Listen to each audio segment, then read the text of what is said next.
Morning, Abotai. Since today is Tu B'Shvat, we'll speak about another very interesting halacha that comes up very often with regards to Birkat Netilat Yadayim.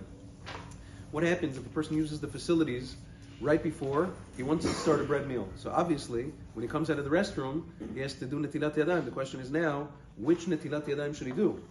For the restroom, for bread, which one? Both, what should he do?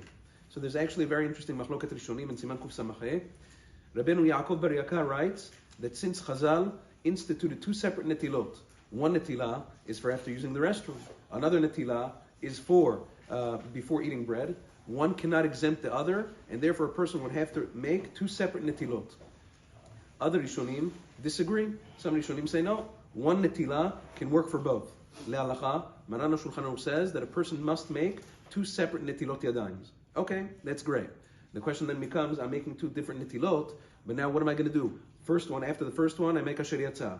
After the second one, I say al netilat yadayim. But hey, wait a second, why am I saying al netilat yadayim after the second netilah if I already did the first netilah, which already made my hands pure enough to eat a seudah? So, isn't that a bracha levatala? You can tell me to make two separate netilot, but how can you tell me to make two separate brachot, make a bracha al netilat yadayim, after I already made the first netilat yadayim for the restroom? So because of that, we find different answers, different solutions among the poskim.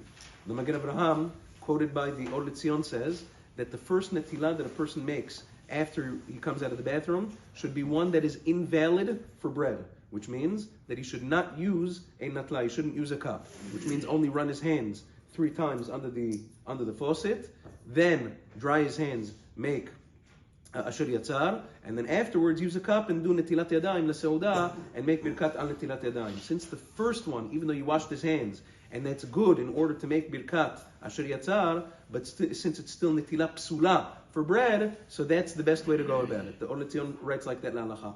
There's an interesting chidush that the Ben Ish Chai throws in over here. He says it's better when you do that, before you do the second netilah with a cup for the bread meal, you should touch either mekomot mechusim baguf, either a covered part of the body, your chest area, or your shoes, something that requires another netilah. Now again, you'd have to do the second netilah anyway for bread, because the first one was pasul since you didn't use a cup, but anyway, it just makes it better. Therefore, the best, although there are many, many different solutions among the poskim, this by far is the best one, brought down also by Halacha D'Rabah, L'Halacha Ma'aseh, that if this happens, if a person uses the restroom right before he wants to sit down to a bread meal, the halacha is that he should do the first netilah only by washing his hands from the faucet, dry his hands, say asher yatzah.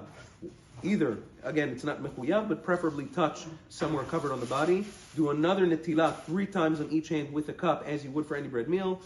Make al netilat yadayim, then dry your hands and sit down and make a motzi. That is the best way to be yotzei kol hashitot. Yom tov and Tu B'Shvat Sameach.